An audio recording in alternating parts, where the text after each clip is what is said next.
How does a person answer why something happens? When you look at the findings in different fields, Scant is the part of life in which we live. To attain the highest values. You're starting to now own the space as like the Notion guru, right? The queen of Notion. And it's phenomenal, like that, to witness that success. And I think you've attributed to various things, and a couple that have stood out for me is, just sharing content online. And you've gone further and said you actually get better by sharing content online. Can you talk a little bit about that and how, like, maybe from when you first started, let's start like at that point where you were like, okay, you started playing around, you saw it was useful. Now you started making content for other people. Yeah, so I booked in a webinar date that was just going to be sharing how I use Notion. And I had not really ever done a webinar before. I had been terrified of even the concept of webinars or being on video.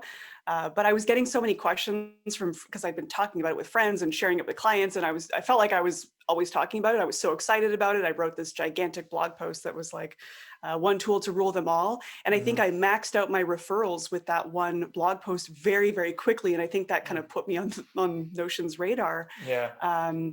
And so, yeah, my blog traffic spiked, and I was like, okay, there's something interesting here. Maybe people want to know more about this, and I could walk them through what we do. So I booked a webinar date. It took me, I swear, 3 years to get up the courage to actually do a webinar. And I had nothing to sell. It was just going to be sharing my workspace. Yeah. So I titled it Getting Started with Notion, but obviously after I did the first session, it was more like, here's everything you could possibly ever do in Notion, advanced mode.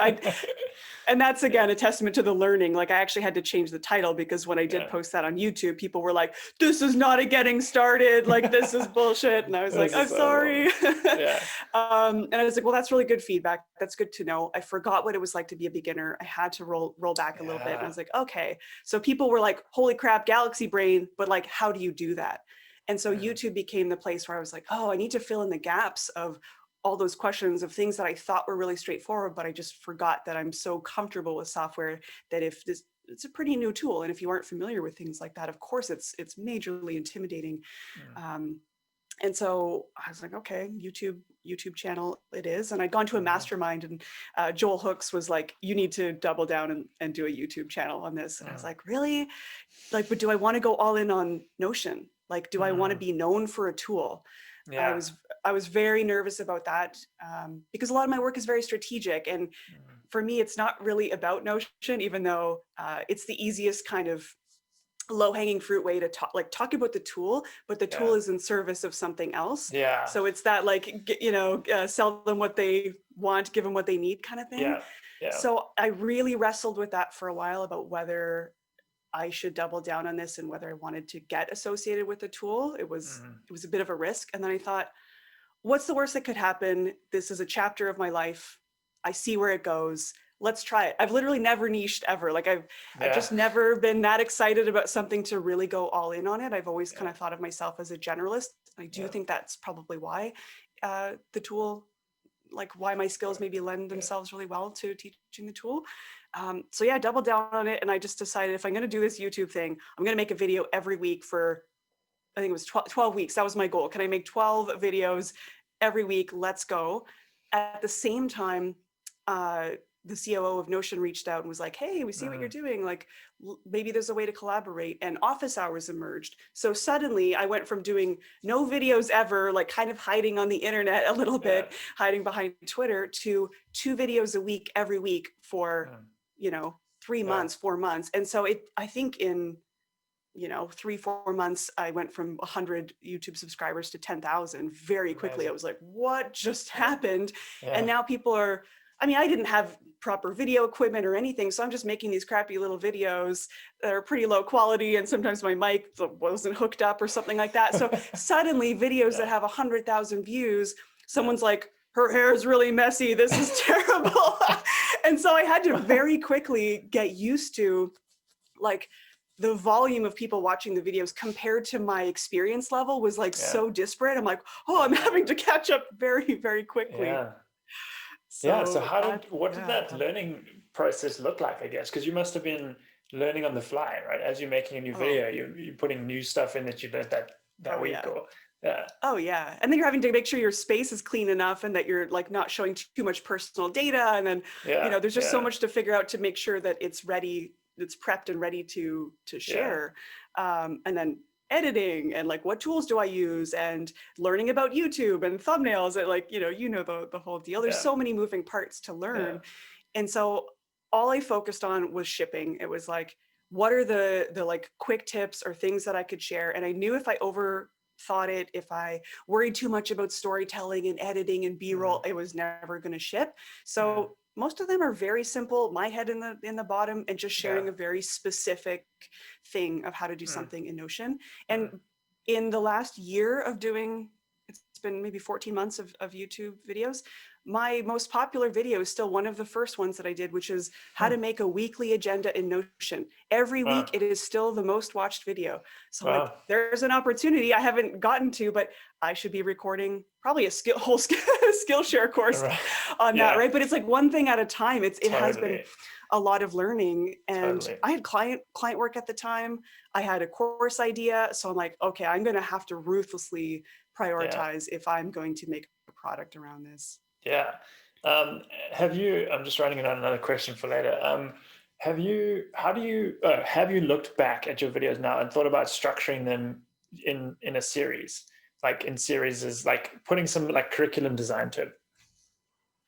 I hadn't really thought of that. I guess I was thinking more future focused, like, oh, what are the series I need to create? But that is kind of interesting that I could go back retroactively and kind of, I hadn't thought about that. That's a great idea. There you go.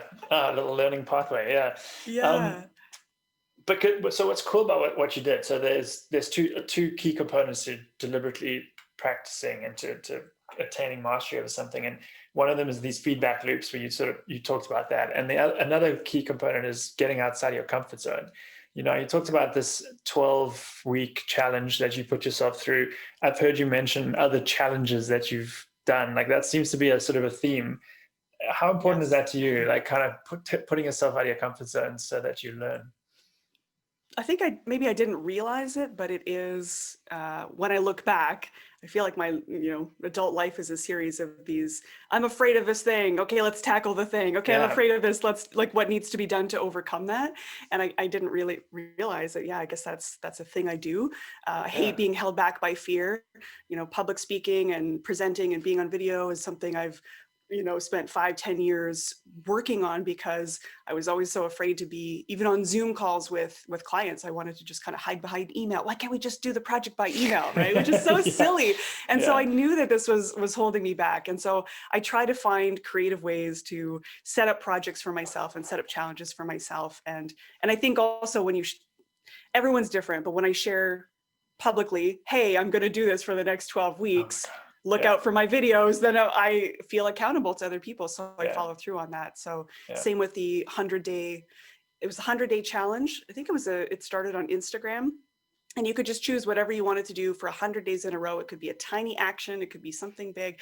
And I said, I'm going to do a vlog every day for 100 days. Nothing about, video production or whatever, but if you got an iPhone, there's kind of no excuse to do it. And so they were, crappy and whatever. And some are long, some are short, some are just time lapses, but it got me flexing that muscle of getting more comfortable with that. Yeah. Yeah. I love that. That definitely seems like a thing you do. I've heard that mentioned now a few times.